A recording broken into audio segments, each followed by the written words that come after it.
Vamos, volvamos a Samuel, donde he estado estudiando, hermanos. Samuel capítulo 3. La última vez quedamos cuando el Señor llama a Samuel, y quisiera que no olvidáramos para retomar lo que ocurre ahí, que es muy bonito lo que habla de que Samuel todavía no había conocido a Jehová. Y hablábamos de que no siempre solamente en las prácticas, eso no es conocer al Señor, porque eso hacían los hijos de Eli. Tenían todas las prácticas que Dios le había dejado en los sacrificios y todo, y ya al último lo habían cogido como algo que no importaba, que no era tan importante. Habían perdido realmente para qué eran los sacrificios. Y ahí entiende uno que no es conocimiento, sino es conocer realmente al Señor de la palabra, no la palabra. La palabra la puede conocer cualquiera. Cualquiera. Es más, la puede aprender de memoria, cualquiera, sin ningún inconveniente.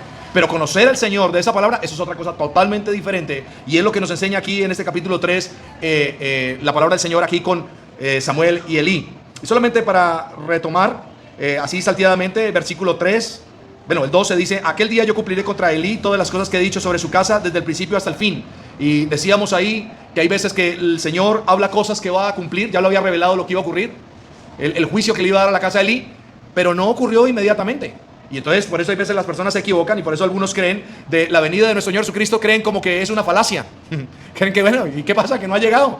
Y no han podido entender que es la misericordia y la gracia de Dios, porque es al tiempo de Dios, al tiempo que en realidad Dios quiere. Pero lo hermoso y terrible también al mismo tiempo es que tenemos la palabra profética más segura, porque lo que vamos a ver en el 12 y en el 13, los versículos, se cumplieron perfectamente. Así fueron. No hubo nada que no fuera cumplido en estos dos versículos. Y por eso dice el 13: y le mostraré que yo juzgaré su casa. ¿Cuánto tiempo? Y eso es tremendo: para siempre, por la iniquidad que él sabe, porque sus hijos han blasfemado a Dios y él no los ha estorbado. Y eso es algo difícil a veces para entender como padres, porque no dice y no se lo ha impedido. Porque como padres que somos nosotros, como papás, pues usted no puede impedir que muchas cosas hagan sus hijos. No lo puede impedir. ¿Por qué? Porque lo van a hacer. De la única manera era como atarlos, y yo creo que aún así creo que no lo podría impedir. Pero sí dice aquí una palabra que es muy importante para nosotros como padres, y dice: y él no los ha estorbado. ¿Qué quiere decir? Una cosa es lo que ellos hacen, otra cosa es que yo le provea las cosas para que lo hagan. Voy a poner un ejemplo de tantos. Ustedes lo pensarán, creo que ese mismo ejemplo puse la vez pasada, y es: yo no puedo impedir que mis hijos se emborrachen. No puedo impedirlo. En algún momento, no sé, sale del colegio y se va para la casa de unos amigos, no sé, alguna cosa ocurrió. Pero yo sí puedo estorbar lo siguiente: que yo no le voy a dar, el licor no va a salir por mis manos. Que yo no lo voy a incitar a que vayamos a tomarnos una cervecita para que usted sepa a qué es que sabe la cerveza o el trago. Como he escuchado de papás, uno te ríe, pero la verdad hay papás que han dicho eso. Y yo digo, no, una cosa es eso. Voy a poner el segundo ejemplo que también me ha aterrado y ocurre desafortunadamente. ¿Yo puedo impedir que mis hijos forniquen? Yo no puedo impedir. Ojalá pudiéramos hacerlo. Creo que aquí los que somos papás diríamos cuánto quisiéramos poderlo hacer. No. Pero lo que yo sí puedo impedir, estorbar, ¿qué es? Que yo no le voy a facilitar las cosas. Que yo realmente no lo voy a decir a mi hijo, porque me creo que mi hijo tiene que ser un varón, un papito varón, y entonces le voy a decir: oiga, hijo, me voy a ir con su mamá y le voy a dejar la casa sola, aquí le dejo las llaves para que usted pueda entrar con su novia a hacer lo que quiera. Eso sí, nunca lo voy a hacer. Entonces eso era lo que Dios le estaba diciendo a Elí. No era que le pudiera impedir, pero sí tenía que estorbarlos. Tenía que haberlos estorbado más de lo que él hizo, porque de hecho, más adelante vamos a ver que estaba bien gordo, por eso se desnucó, y pensamos que la verdad antes recibía la carne que estos hombres impíamente recibían del pueblo de Israel, y entonces pues decía: hijo, ustedes lo están haciendo mal, pero gracias por la carne que me trajo. ¿No? ¿Perdón? Puede ser posible. ¿Listo? Hermanos, versículo 14 dice: por tanto yo he jurado a la casa de Elí que la iniquidad de la casa de Elí no será expiada jamás, ni con sacrificios, ni con ofrendas. Y hay veces, y hay pecados, hablábamos, quiero volverlo a recordar porque me gustó mucho, muy solemne, y hay cosas que realmente Dios me perdona, sí, pero que realmente yo pueda otra vez volverlas como a restaurar originalmente, la respuesta es no. Y voy a poner solamente un ejemplo. Yo no sé si ustedes se acuerdan cuando estaban poniendo los cimientos, después de que vuelve otra vez el pueblo de Israel a Jerusalén y comienzan a poner los cimientos, comienzan a fundir de nuevo. ¿Qué ocurría con los más viejos? Lloraban. ¿Y por qué lloraban? Porque la gloria no era igual. No era igual. Entonces, Dios los volvió a traer, Dios los perdonó, pero la gloria fue igual. La respuesta es no, hermanos. Y esto es algo para que tengamos muy solemne entre nosotros. El problema no es pecar, terrible. El problema es que el pecado hace tanto daño en nuestras vidas que posiblemente el ministerio que usted hubiera podido desarrollar ya no lo va a poder desarrollar con la misma plenitud o con el mismo deseo que el Señor tenía en usted. ¿Por qué? Porque eso hace el pecado en nosotros. La vida que iba a tener ya no será igual. Usted podrá pedir perdón y el Señor lo va a perdonar sin lugar a dudas, pero no será igual. Y voy a poner como último una cosa. Me encanta el hijo pródigo, porque el hijo pródigo vuelve. El padre lo perdona, le da anillo, le da calzado, le da vestido, matan al becerro gordo. Pero cuando el hermano mayor viene a darle los reclamos, no le dice que le va a dar ¿qué? Lo mismo. Lo mismo no le iba a dar. Ya había perdido muchas cosas. Podía volver a la casa, podía volver a la comunión, pero muchas cosas que había perdido ya no las podía recuperar. Entonces, hermanos, para que tengamos eso como algo muy solemne, porque me parece que es bastante solemne eso ahí. Dice el versículo 15, y Samuel estuvo acostado hasta la mañana. No olvidemos que el Señor le dijo qué es lo que iba a hacer. Y abrió las puertas de la casa de Jehová, y Samuel temía descubrir la visión de Elí. Y aquí quiero hablar de dos cosas rápidamente. Y una es que estuvo acostado y abrió las puertas de la casa. Dios le había revelado a Samuel lo que iba a hacer con Elí. Pero me encanta lo que ocurre aquí con Samuel, que no se enorgullece de lo que iba a ocurrir. Y al otro día sigue como nada. Siguió en su oficio. Abrir las puertas era muy insignificante. Pero para Samuel, y aquí vamos a terminar hoy viendo algo importante, y era lo que Dios hizo con Samuel. Y lo hizo, ¿sabe por qué? Porque nunca su corazón se elevó sobre los demás, sino siempre estuvo humilde. A pesar de lo que el Señor le reveló con Elí, él levantó a hacer el oficio humildemente que Dios le había puesto, porque eso era lo importante para él. Y dice, y Samuel temía descubrir la visión a Elí. Y aquí hay algo, hermanos, que quiero, ahorita precisamente lo estaba buscando, 2 Corintios rápidamente, hermanos, porque no quiero a lo que está diciendo el apóstol Pablo, hermanos, en 2 Corintios capítulo 11. Y es para que entendamos ese temor que había ahí, porque no era un miedo de que, ay, de pronto Elí, no sé, me mata, o Elí se pone bravo conmigo. No, ese no era lo que a él realmente le tenía temor, sino el capítulo 11, hermanos, versículo 28, hermanos. Y quisiera, ojalá que todos tuviéramos este mismo sentir aquí de Pablo, hermanos, que es bonito. Capítulo 11 de 2 Corintios, capítulo 11, versículo 28. Y además de otras cosas, lo que sobre mí se agolpa cada día, la preocupación por todas las iglesias. Por todas. ¿Todas estaban perfectas? Posiblemente no. Pero había una preocupación por todas las iglesias. No había un juzgar. Aquí habla de una preocupación, de un dolor. Y aún lo dice en el versículo que sigue, que me encanta. Y dice, ¿quién enferma? ¿Y qué? Y yo no enfermo. Podría decir, ¿quién enferma? Y no le estoy diciendo que es por pecado que se enfermó. Ah, eso es lo que está buscando. No está diciendo eso. Posiblemente podía ser por pecado. Pero qué dolor para Pablo saber que por pecado alguien pueda llegar a la enfermedad. Sí, puede ocurrir eso. Dice, ¿a quién se le hace tropezar y qué? Y yo no me indigno. Eso era una preocupación que tenía. Entonces, volviendo, hermanos, Samuel tenía temor de revelarle a Elí, pero porque le dolía en el corazón lo que Dios le había revelado a Elí. Le dolía, no se gozaba, no se jactaba, no se enorgulleció por exactamente porque Dios a él le reveló lo que iba a hacer con Elí. Posiblemente, y yo estoy totalmente seguro, que Samuel sabía que lo estaban haciendo mal. Pero a pesar de eso, no hay como nosotros, hermanos, y aquí nos lleva a tener cuidado con el juzgar, hermanos. Con el juzgar. Hay solamente uno que juzga con justo juicio, y ese es el Señor. Porque nosotros, la mayoría de veces, cuando juzgamos, juzgamos mal. Y pecamos, hermanos, con eso. No estamos dados para juzgar. Estamos dados más bien para orar, para lamentarnos por la desgracia de otro, para lamentarnos por lo que está ocurriendo mal. Y yo creo que eso ocurría aquí con Samuel. Y Elí le dijo, versículo 16. Y llamó pues Elí a Samuel y le dijo, hijo mío Samuel. Y él respondió, heme aquí. Hijo mío Samuel. Y él dijo, ¿qué? Heme aquí. No había ser orgullo. Seguía siendo su Señor.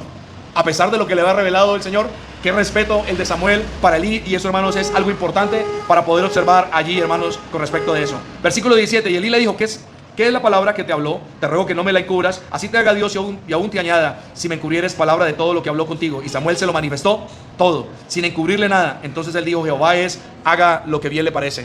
Y aquí vemos que le jura Elí, dígame toda la verdad. Y Samuel le dice todo, pero yo me lo imaginaría con ese dolor, tener que decirle a esa persona realmente lo que Dios había decidido hacer. Hermanos, no como posiblemente puede ocurrir que muchos se ufanen de poderle decir a otro lo mal que está haciendo. El evangelio es para decir que las personas están pecando y que están rumbo al infierno, pero tiene que haber un dolor en nuestro corazón porque van para el infierno.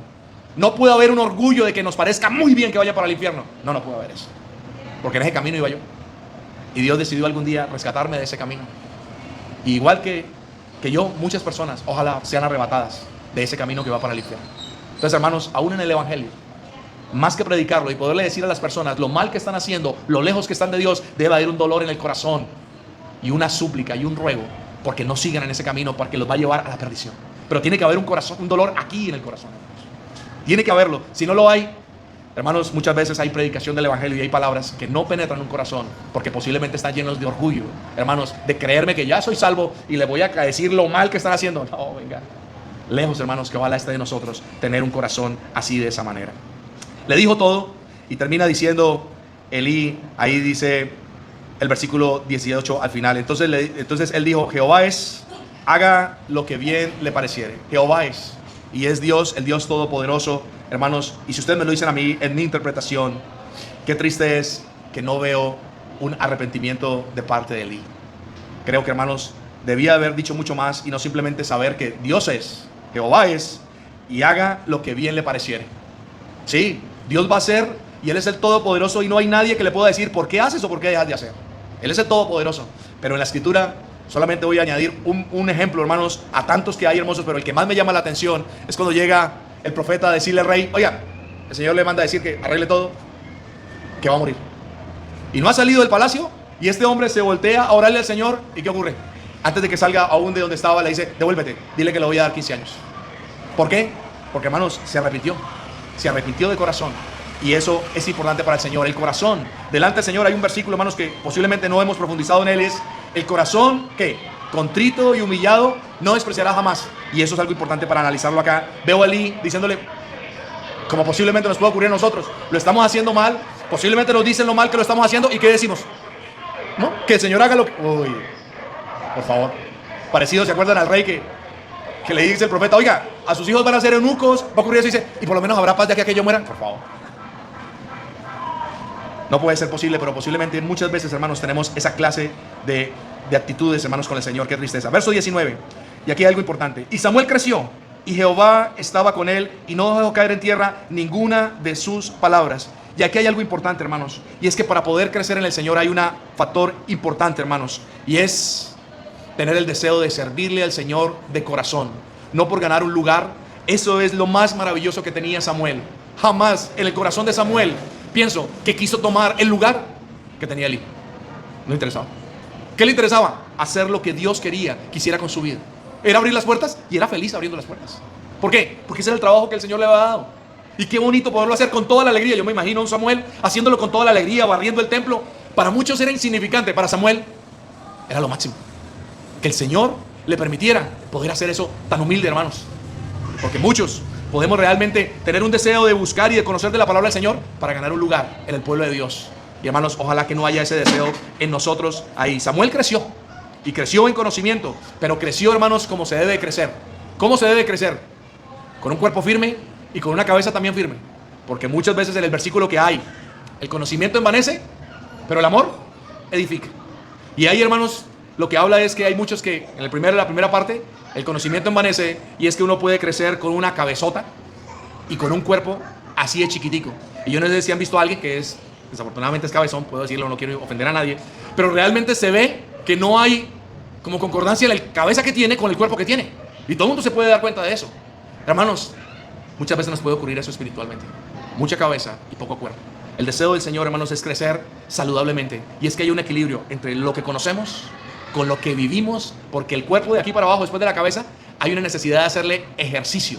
¿Para qué? Para que crezca de la misma manera. Y ese ejercicio es en nuestra vida diaria. Que lo que Dios nos dice aquí, lo pongo en práctica en mi vida. No se lo digo a otros. Oiga, Jesús, usted es un mal geniado, hermanos. Hermano, y por eso es que Yolanda sufre mucho con usted, y yo soy más mal geniado que él. Pero como lo sé, y le puedo mostrar el versículo, ¿sí entienden? Se lo calco a él y a mí. Y resulta que él me voltea a ver a mí y me ve así, con esa cabezota y con esas piernitas que uno dice: hermano, primero deje de ser mal geniado usted con la hermana Ann, y después venga y dígame a mí cómo puedo manejar mi mal genio con mi esposa. Hermanos, hay una necesidad de tener eso, cabeza con cuerpo sea igual. Dice: Samuel creció. 2, Jehová estaba con él. Porque cuando se crece saludablemente, sin lugar a dudas, el Señor está con usted. Es el Señor. Y usted dice: ¿y cómo más puede ser? Yo le voy a decir cómo más puede ser. El conocimiento está con usted. Claro. Entonces, tal versículo, usted lo sabe.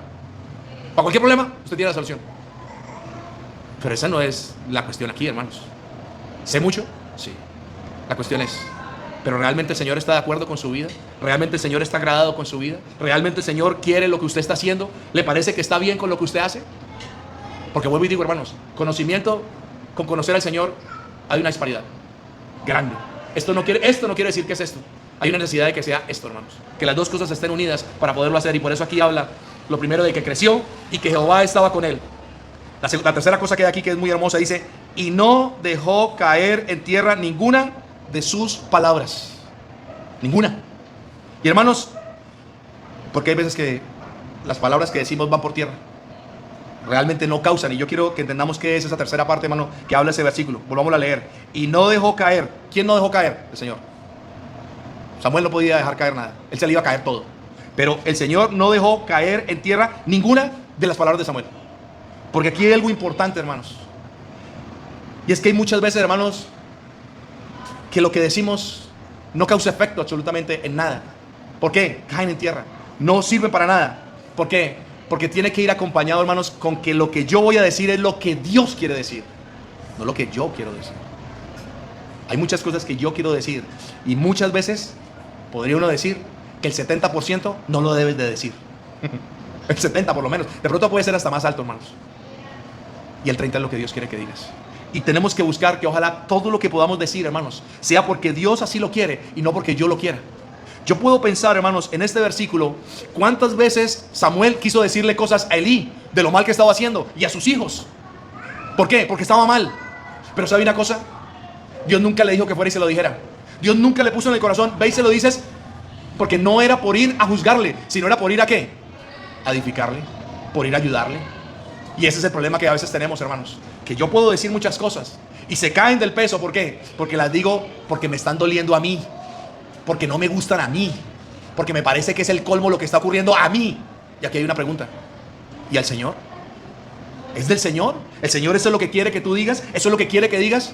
Hermanos, el Señor, cada vez que vamos, de hecho estamos ahorita en el Evangelio de Juan, y algo hermoso que hay es que cada vez se le acercaron muchas personas con malas intenciones, con malas acciones, con miles de cosas. Y es ver la ternura del Señor diciéndole que, oye, en cierta manera era, estás equivocado, pero ven, yo te enseño que estás equivocado en esto. Y con esa ternura les corregía, con ese amor, porque el deseo del Señor no era que me estaban ofendiendo a mí. Imagínense, y era el Señor de la gloria. Él no se ponía a pensar, oiga, este desgraciado cómo viene a tentarme. ¿Ah? ¿Qué crees? ¿Que es que no entiendo tu tentación, que me quieres hacer caer? No, él no pensaba en sí, pensaba en él, que lo estaba haciendo mal. Se preocupaba más por el que lo estaba haciendo mal que por sí mismo. El problema que tenemos como creyentes, hermanos, es que nos preocupamos más porque a mí me disgusta que porque le disgusta al Señor. Y ahí erramos. Y ese es el problema por el cual, hermanos, muchas veces nuestras palabras, ¿qué ocurre con ellas? Dice que caen en tierra. A Samuel no. No dejó caer una, porque no hubo nada que dijera Samuel que Dios no le hubiera dicho. No le hubiera dicho, hermanos. Ahí está el versículo. ¿No os hagáis qué? Maestros, muchos de vosotros. ¿Por qué? Recibiréis mayor condenación, porque sus palabras fueron a tierra. Yo nunca las dije, ni esa era la intención con la cual yo quería decirlo. Ni era el lugar, ni era el momento, ni era la intención. Erraste en todo. Wow. Manos, para que lo tengamos en cuenta a eso. Versículo 20. Dice, y todo Israel, desde Dan hasta Berseba, conoció que Samuel era fiel profeta de Jehová. Fiel profeta de Jehová. Hermanos, qué lindo que el Señor conozca. Dice que todo el mundo conoció, que el Señor le dio esa oportunidad, que era fiel profeta. ¿Por qué? Vuelvo y digo, porque lo que dijo era lo que Dios decía. Y lo que Dios decía, así se cumplía. Y realmente tenía un efecto grande en el pueblo realmente de Israel. Y eso es lo que necesitamos nosotros. No es que tenga un efecto en mi vida, no es por mí, debe ser que causa un efecto en las personas que hay. Vuelvo y digo, vuelvo al mismo ejemplo, hermanos, que ponía atrás. Predicar el Evangelio no es decirle que se van a perder, es rogarles, por favor, no se pierdan. Mira que están haciéndolo mal, mire que están pecando, debe haber un dolor en el corazón realmente por lo que hacen. Y eso ocurría aquí con Samuel. Versículo 21. Y Jehová volvió a aparecer en Silo. A él se reunirán todas las naciones, en la traducción, porque Jehová se manifestó a Samuel en Silo por la palabra de Jehová. Y eso es grandísimo. Y Jehová volvió a aparecer en Silo. Yo les voy a hacer una pregunta, hermanos, para que lo analicemos en ese versículo 21. ¿Y cómo sabían que no se había dejado manifestar? ¿Cómo sabían? Si todo aparentemente seguía como normal. Seguían sacrificando, toda la práctica seguía. Nada había parado. ¿Pero qué pasaba? ¿Por qué dice que se volvió a aparecer en Silo? Hermanos, porque no es la práctica. Es el corazón, hermanos, de alguien que hace que un pueblo, que un poco de personas, cuando usted es utilizado como un instrumento útil, porque a veces podemos ser un instrumento inútil. Hermano, hace que realmente el Señor se manifieste en las vidas de alrededor. Pero primero hay una cosa esencial, y es que dice, y Jehová volvió a aparecer en Silo. Y es que antes de poderle ayudar a las demás personas para que Cristo aparezca en sus vidas, tiene que aparecer en la mía. Tiene que aparecer en mi vida. Yo no puedo decirle a otro que hay una necesidad de que sea fiel al Señor cuando no hay fidelidad en mi vida. Yo no puedo decirle a otro, como dice en Pedro, que el ejemplo nos dejó para que sigáis sus pisadas, y lo puedo predicar perfectamente, y no hay ni una sola pisada de Cristo en mi vida. No se ve manifestado eso. Se ve manifestado lo contrario, hermanos. No se ve manifestado nada. Lo que está diciendo aquí es que, hermanos, en Samuel, aunque nadie lo veía, se comenzó a manifestar el Señor a través de Samuel. No eran los sacrificios, hermanos. No era eso lo importante. Lo importante era las vidas de los que sacrificaban, que pudieran entender por qué sacrificaban eso. Como esta mañana, hermanos, no es la cena del Señor, no es el pan y el vino, es el corazón de cada uno de nosotros que venimos esta mañana, y es en qué condición llegamos esta mañana a recordar a nuestro Señor. ¿Realmente hay un reconocimiento en nuestra vida de toda la semana que nos trae hoy a sacrificarle a Él, hermanos? ¿O simplemente es un venir a una práctica que tenemos cada 8 días? Hermanos, ojalá que podamos anhelar que el Señor se manifieste en este lugar, que en la cena del Señor el Señor se pueda manifestar, pero hermanos, se manifiesta en nuestros corazones. En el pan y el vino no se va a manifestar. Son simplemente símbolos, hermanos, que es lo que nosotros necesitamos, porque necesitamos ver. El Señor no necesita ver sino en nuestro corazón, hermanos, y eso es importante. Y por último dice, porque Jehová se manifestó a Samuel en Silo. Hermanos, ¿qué hacer cuando hay un caos? Cuando todo está mal, cuando posiblemente las cosas que se hacen no me parecen. ¿Qué tengo que hacer? Vamos a hacer una revolución. Eso ocurre aquí en el mundo. Hagamos una revolución. ¿Qué es? Vamos a bajar de la presidencia a Petro. Entonces vamos a armarnos y vamos a hacer una revolución. Eso es el mundo, hermanos. Eso es lo que hay que hacer, según ellos. Según Dios, y según nos expresa esta mañana en el 21, ¿qué tengo que hacer? Entregar mi vida a Cristo, hermanos. Dejar que Él me utilice. Porque se manifestó, porque Jehová se manifestó a Samuel en Silo por la palabra de Jehová. Y es que a través de Samuel fue que Dios pudo volver otra vez a ayudar a su pueblo. 1. ¿Cuánto necesitó? Cuando van a leer una manifestación, ¿qué necesitan? 2,000, 3,000, 5,000, 10,000. Entre más vayan, pues más grande es la protesta, más podemos poner en jaque al gobierno. Eso es el mundo. Hermanos, a mí me impresiona, porque es que esto es cuando uno entiende que la obra es de Dios. ¿Cuánto necesitó Dios para ayudar a su pueblo? A Samuel. A Samuel. Un corazón dispuesto, hermanos, a servir a Dios de corazón. Un Samuel dispuesto a hacer lo que Dios quisiera. Y termina diciendo, y con esto ya es, y Jehová se manifestó a Samuel en Silo. Y aquí es algo importante. ¿Por qué? Su palabra.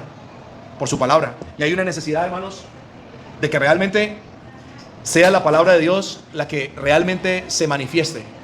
No mis intenciones, no mis deseos, no lo que yo quiero creer de la palabra del Señor, no lo que toda la vida me han enseñado, porque, discúlpenme, y lo voy a decir por este pecho que está aquí frente a ustedes. Hubieron muchas cosas, hermanos, que me enseñaron por mucho tiempo, y para mí fue difícil después, pero le doy gracias a Dios, entender que no era así. Que no era así. Y les voy a poner solamente un ejemplo. Para mí fue maravilloso pasar por Lucas 23. Maravilloso. Porque lo enseñé toda mi vida, de que era la manera en que el primer día de la mañana estas mujeres llevaron especias aromáticas antes de que el sol amaneciera. Y yo decía, ¡qué devoción! Y yo prediqué sobre la devoción, sobre poner al Señor de primeras. Pero hermanos, cuando usted va y lee el contexto, lo que el Señor está enseñando es que hay incredulidad. Porque el Señor nunca les pidió que hicieran eso. Y es cuando nosotros hacemos cosas que la palabra del Señor no está diciendo que es lo que tengo que hacer. Y para mí fue maravilloso pensar en eso, hermanos.